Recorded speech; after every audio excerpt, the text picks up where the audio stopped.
What up, you guys, and welcome to the channel. If you're new, don't be. Go ahead and click that subscribe button to join the Witness gang, to be a part of the Witness Nation. All right, you guys, I pray you guys are having a wonderful weekend. I am.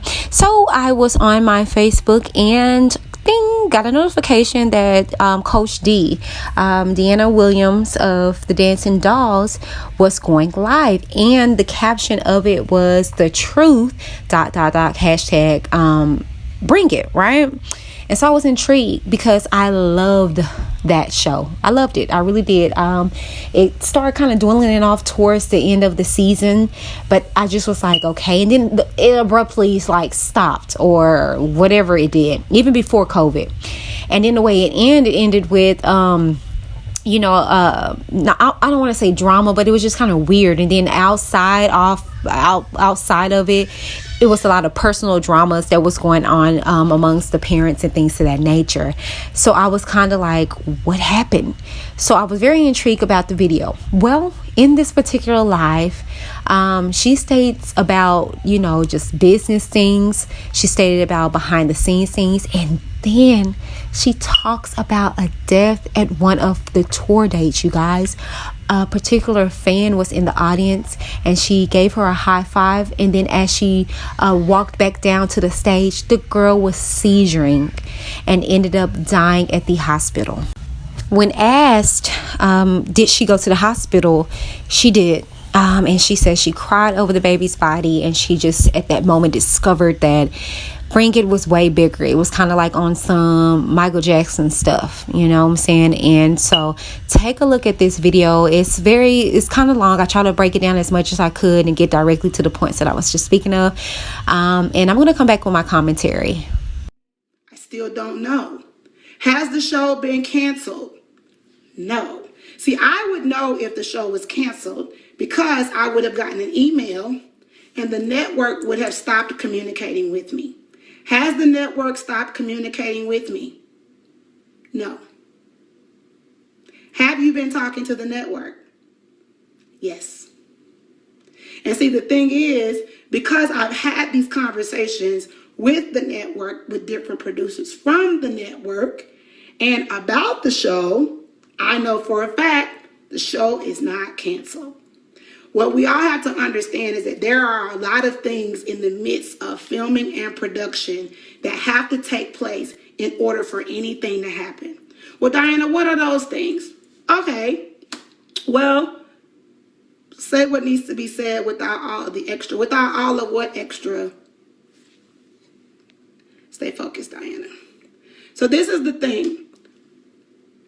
I don't, again, because she threw me off with that. That's just the thing. See what I'm saying? You want to know, and I'm telling you in a manner to where everybody could understand, but it's still never good enough. And that's so unfortunate because I don't have to say anything. I could have just kept my mouth closed and went on with my everyday life.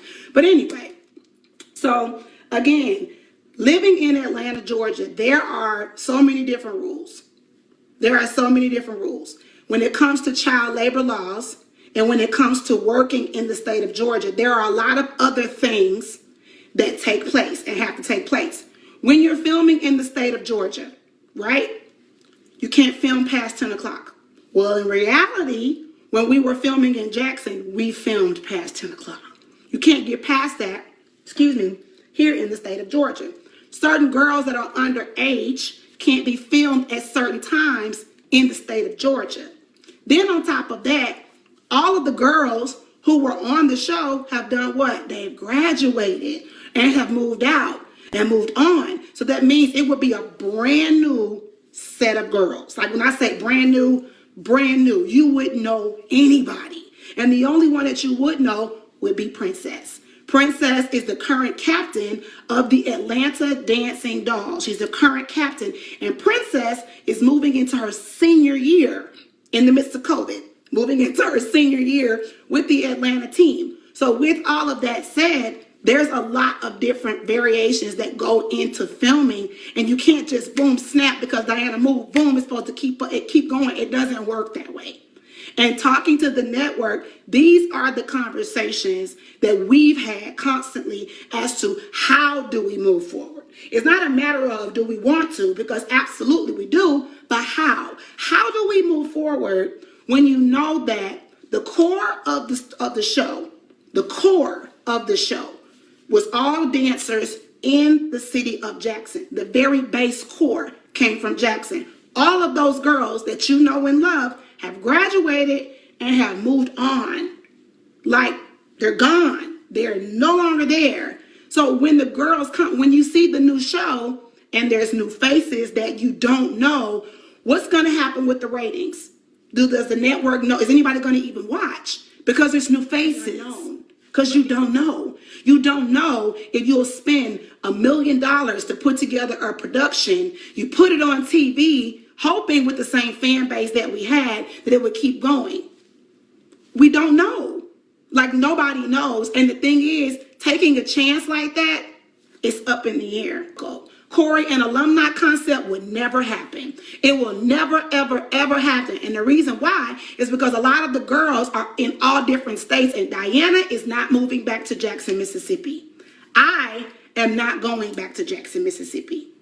I am happy living in Atlanta, Georgia. I am happy with my butt placed right where it is, and I am moving on to the next phase of what is next for Diana and what is next for Bring It, what is next for DD4L. And the thing is, what's next is greatness, and what it always has been. As Dancing Doll fans and fans of the Bring It television show, we have all got to understand that change is going to come. They're not going to stay kids forever. Although we love them at that age, we love them the way that they are, we love them constantly, they gotta move on.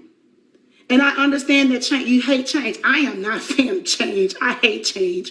But the thing is, you gotta understand where they all are right now in their lives. So when you guys ask me questions about the dolls, you know why I say I'm not going to talk about them? Because it is not my place to share any information about those kids, whether I know or not. It's not my place. Because see, the thing is, when I do share information about it, it's taken, oh, Diana said this and Diana said that. So I said, you know what? Whether it's facts or not, I'm just going to shut up. Because I'm attacked if I tell the truth. I'm attacked if I even speak their names. So how about I just don't say anything at all? Speak to their parents or not. My relationship with the girls is completely different. So I'm saying all of this because a lot of you guys have questions, you know, about the girls. And I can't share information about them because truthfully, it's none of your business. Even if I was to know anything deeply about them, I would never share because truthfully, again, it's none of your business. And if they wanted that information out there, you would have to go and ask them. Now, I'm not being rude, and I promise I'm not trying. That's not my intention. My intention is to just share and to inform because there have been a lot of people asking the questions. So that's where I am when it comes to the girls, when it comes to the show, when it comes to the team. Now, as far as Dollhouse Jackson right now is closed. It closed June 30th, 2020. Well, Diana, why did the studio close? I'm glad you asked that question. The reason why the studio closed is because it is a business. And any business is supposed to do what? Make money. And the Dollhouse Jackson has not turned over a profit in years. The Jackson Studio has been a charity. Money that I made from Bring It is my money. It's my personal money. It's money that I worked for. It had nothing to do with the Dollhouse. The Dollhouse building itself has to bring in money. Why do you think Macy's, Nordstrom's, Bath and Body Works, The Gap, and a lot of these stores are closing? Why do you think they're closing? It's not because they want to. It's not because they don't love their brand, but it's because the building is not bringing in money. And that's a fact. On top of it, we were supposed to be moving into Metro Center Mall in April. We were supposed to be moving in April. Well, coronavirus came in March, and that cut all of that out. Our lease was up at 1410 Ellis Avenue in Jackson. And to be very honest, since we're talking about it, the new leaseholders were going to pay 40% more than the rent that we were currently paying, willing to sign a 10-year lease. Neither one of those things Diana was willing to do because, as I said, the building is not bringing in money. So it doesn't make sense to keep that building open. And then now the economy is even worse than what it was then. Even though we still had hopes, I was still moving them to the mall. I was still going to try my best to save the building, save the facility, and do all of that. When coronavirus came, the economy is now 20 times worse than what it was, and we're constantly losing students left and right. Why is that? Because people are afraid to bring their children outside. People are afraid to have their children around anyone else, and I understand that. I can't force anyone to understand it when that's what it is. So right now, Dollhouse number 1 is closed. Is it going to reopen? I can't say yes or no right now because I don't know. I have no idea what's going to happen in Jackson. Where are the Dancing Dolls of Jackson? Great question. The Dancing Dolls of Jackson captain, her name is O'Shea. You guys remember little O'Shea that was the baby dancing doll captain that became a crab with the big dolls? O'Shea is the captain of the Dancing Dolls in Jackson now. Brianna Sullivan is the co-captain of the Dancing Dolls of Jackson. The Dancing Dolls of Jackson will hopefully be able to resume practice within the next week at a facility not inside of Jackson. Why is that? Because the coronavirus cases continue to rise and it's not safe. It's not safe. We have to figure out what we're going to do and where they're going to go. That's what we're trying to figure out. It's unfortunate, but what can we do? It's either the building or their safety. It's either practice or their safety. Their safety is more important than any dance team to me. That's the first thing. The second thing, the Dancing Dolls dance team in Birmingham, Alabama, their studio is open. Why? Because the state of Alabama and the city of Birmingham is in phase 2. Phase 2 means we're open and able to continue to move forward when it comes to being in the facility. Everybody's 6 feet apart, hand sanitizing sessions, etc., etc., etc. Like all these things, we're doing those things. And we're doing the same thing here in Atlanta, which is where I live right now. Are those teams still up and running? Yes. The Dancing Dolls of Atlanta are on hiatus this week because Mayor Lance Bottoms caught coronavirus and we were shut down again, which is again hitting the company, which is again the company's not making money. So with all of these things, with all of these things going on, this is where we are. And even though I know I've answered all these questions, still there is going to be someone that's going to come back and ask, but I wanted to share it. It's more just like confused and hard to like deal with because there have been a lot of things that have happened on the show that yes, have angered me, that yes, have hurt me, that yes, have hurt the girls, yes, have hurt the parents.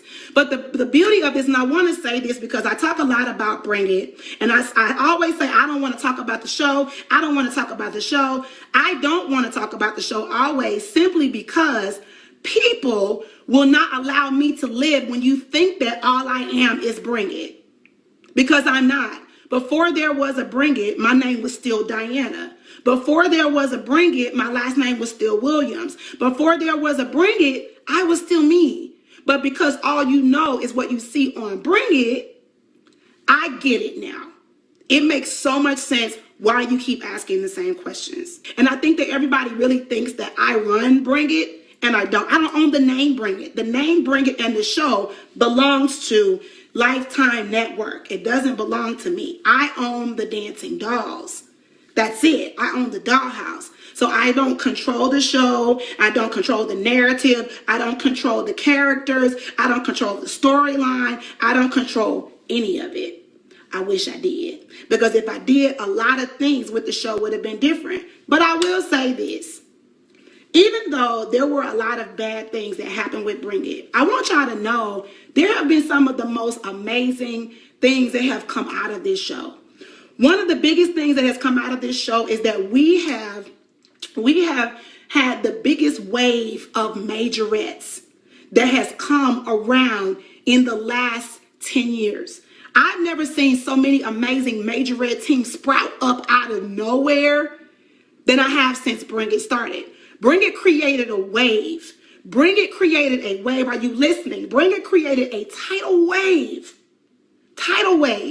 of majorettes that came from nowhere. Bring It created the biggest brown, when I say support, amazing dancers that I've ever seen in my life. I've never seen so many beautiful brown dancers dancing everywhere in my whole life. Bring It brought us all together in front of the television to be able to watch African American girls compete together on TV. Bring It brought us together to be able to watch African American girls compete in the spirit of dance, to be celebrated on an all-white network. Y'all got to think about how amazing that is, to be celebrated on an all-white network. That is a network for women. It's a network for women to be celebrated as African American girls. That's a big deal, you guys. And then to see us go on, take a dance show, not a comedy show, not a concert, but a dance show on a national tour for 35 to 40 cities for 3 to 4 summers straight. And you selling out the Fox Theater. 4,000 to 5,000 people in the Fox Theater in Atlanta and Detroit. Black kids doing this. And it's a dance show. That's the beauty of it. That's why it's so amazing. And although, yes, it got on my nerves, Jesus, there were a lot of things behind the scenes where I felt like they wanted the girls to lose. The dolls couldn't lose even if they tried. They would have to just stand there in order to lose. They would really, those kids really worked. There were no camera tricks to showcase what they did.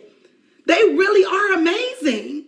And that show put me on a platform as one of the best majorette coaches in the world. That show gave me the opportunity to be able to meet all of you. That show gave me the opportunity to stand on a platform in front of thousands of fans every single night for 4 years during the summer to be able to pray.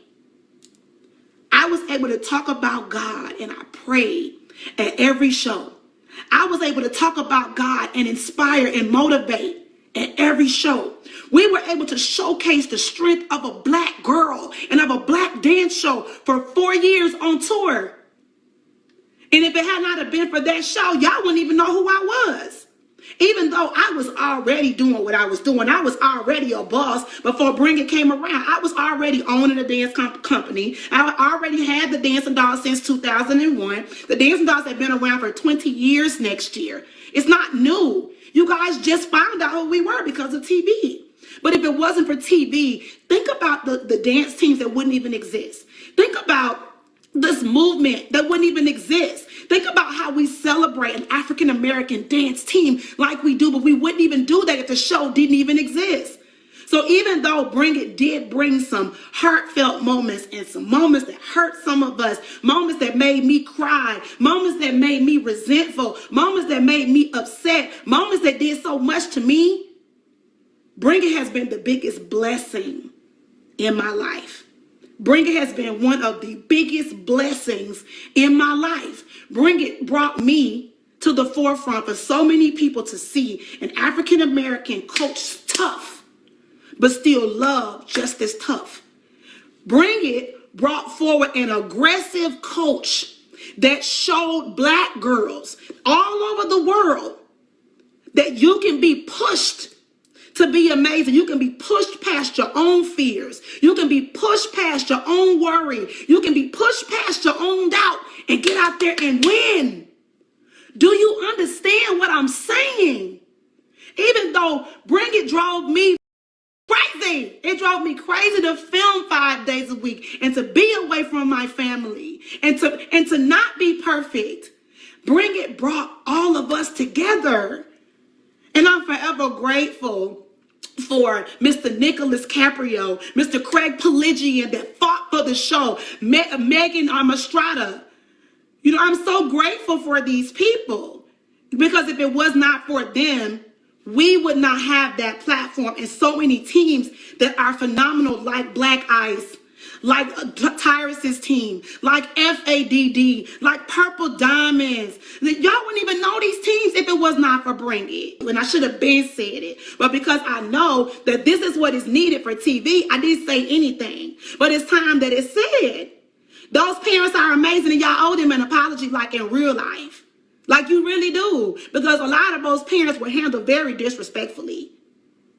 I know that there was a lot of stuff said about the Bring It Live tour. Oh, the girls' bus didn't have this and that. None of that had anything to do with me. I want y'all to understand this too. because the Bring It Live tour was an amazing tour. We had the opportunity to tour the world, to be on billboards, to be on stages in front of lights and all of these things. Were there some hiccups the first year? Absolutely. It's like test driving an old car when you put a new motor in and you're just not sure what's going to happen. Something is bound to happen. But see, a lot of y'all were wrong too for coming at me like it was my fault when not understanding that the Bring It Live tour company is the Mills tour company. Had nothing to do with Diana. Had nothing to do with me. And a lot of things I was blamed for, and I took the blame for it. I didn't say anything. I didn't say, why did I not say anything? For what? Because all it does is create an argumentative type situation when that's not what I'm on. And I'm past that. Especially when I know the truth, it doesn't matter. Everybody believes whatever they want to believe when it comes to like the blogs and what people say. Oh, this person is mad, so they're venting. When there are 10 sides to every story, but nobody ever came and asked me, you just went and assumed. But the thing is, none of that, y'all, it even matters. None of it matters. Because the fact is, every dancer made money on the tour. We were all paid a salary based off of what each person agreed to. We made money. We were paid weekly. We got what's called per diem. We also made money off of merchandise. Each person received their own. And what I love about the Bring It Live tour is that it gave us an opportunity to have an up close and personal view with our fans. And I love that. Also, I want to share this with you guys too about the tour. I want to share this too. Did you guys ever remember at the end of the night how I would come out and I would sign autographs, meet the fans, talk to people? You guys saw, well, some people may have seen it or some people may have not, but I'm not exactly sure like if you would ever go to any of these tours and you would really see like what I would do at the end of the night.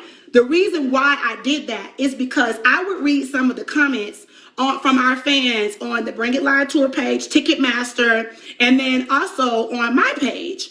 And I did that because a lot of fans could not afford the front row seats or the floor seats. They couldn't afford it. And in my head, I said, I remember being that little black girl going to Jackson State football games and sitting way in the nosebleeds because I couldn't afford to sit down in the reserve section because I wanted to see the J6. I wanted to see those girls perform. I just remember not being able to afford it. So me knowing that I couldn't afford it, because I couldn't afford it, I said, how can I help someone else get the same opportunity that I wanted? So I said, you know what? I will go into the lobby, even though after the show, I'm sweating, I'm tired, my feet hurt, I'm hungry because I never ate really before the show like I was supposed to. I did sometimes.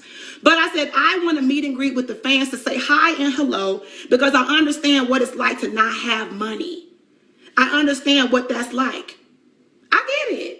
So I wanted to make sure that they at least got a chance to see a face that they knew. And I sat out there for hours and signed every autograph, high-fived those that wanted high fives, took pictures, and did everything.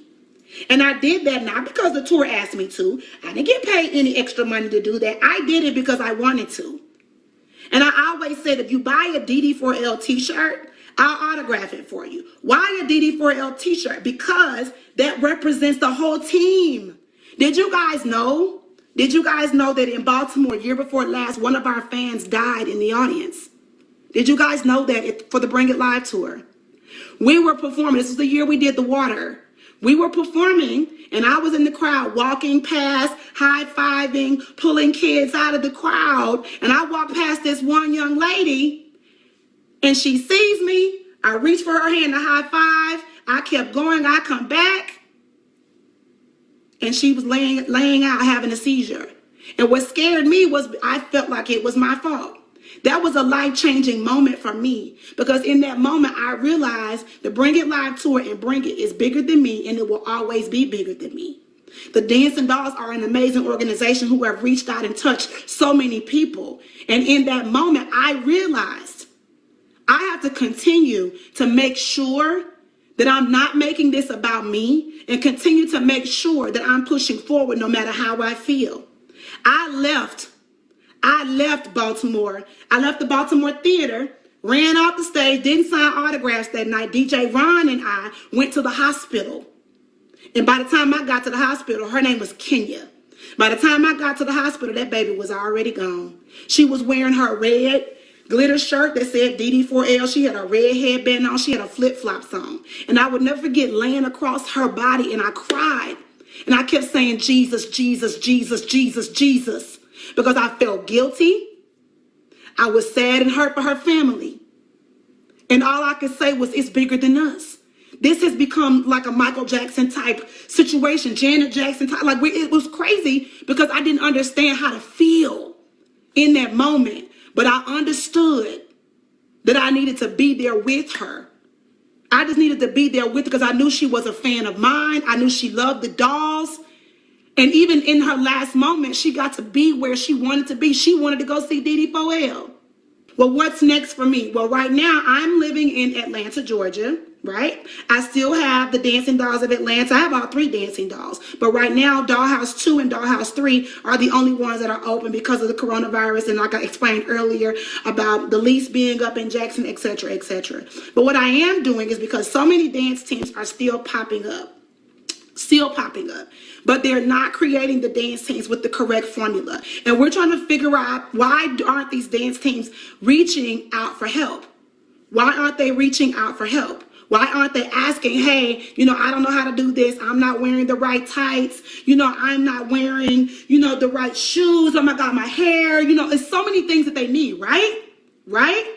And I said to myself, Diana, what can you do to assist, to make sure that every dance team coach and every dance team and every dancer and every dance mom has the tools that they need to be successful? So what am I going to do? I have already started writing an ebook, which is a how-to book, the how-tos of majorette from beginning to end. From step 1 to starting a dance team, to what uniforms you should wear, what fabrics you should use, where to buy fringe from, how your hair should be, why things are the way that they are, what competitions to choose to compete in, which ones not to compete in, how to do team building, how to deal with disgruntled parents. Like, I literally have a how-to book on how to do the step by step by step. And see, the thing is, it's going to be done in different sections, so it's not so much information. It's a lot of information to give. You got to think, I have been a part of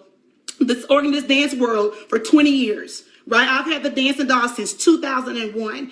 We will be 20 years old in 2021.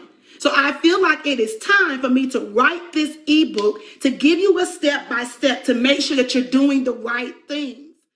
Okay, so you guys were able to check that out, and hopefully in its entirety. Oh my gosh, so there you have it. Bring It is not canceled, so we very well can see them coming back, but it is, like she said, they're going to be with new faces. Not for nothing, I don't even care. It was just the whole dynamics of Bring It. It was beautiful, and then she made some awesome points to show that the history behind it, the walls that they broke down and things of that nature. I don't think people was taking that under consideration, but just to hear that somebody died in the midst, it was just like, wow. Did you guys know that? I don't know, you guys. That's the video. Tell me what you guys think in the comments down below. Did you love Bring It? Are you looking forward to maybe it coming back? Did you know about the death that occurred while on tour? Tell me what you guys think, and we'll talk about it in the comments below. Oh, and tap, tap, tap, pat on the back to me. She shouted your girl out. Take a look at this. See, the thing is, it's not about taking people's money, because I'm a business owner, sir. I'm a business owner and I'm an entrepreneur. And the book is not going to cost more than $19. I might even make it $9. It's going to be so cheap and affordable that if you don't get it, something's wrong. It's not about money, sir. Because if it was about money for me with the dolls, if it was about that, their fees would be way more than what they were. I've spent close to $500,000 throughout the course of the 5 years that the Dancing Dolls were on television. I funded the Bring It Live tour for 4 years. Diana did. Not the tour company like you think, because the tour company did not pay for their costumes. Diana did. Cameron's Caribbean costume with the rainbow colors, Mimi paid for that. We rented Cam's feathers, but everything else was paid for out of my pocket. So that's the thing. You think you know, but you have no idea. But so these are the ailments of coaches. These are the things that we have to do. But as a coach, you got to understand that you're going to invest You have to invest into your business. You have to. In order for you to make money, you have to invest some money.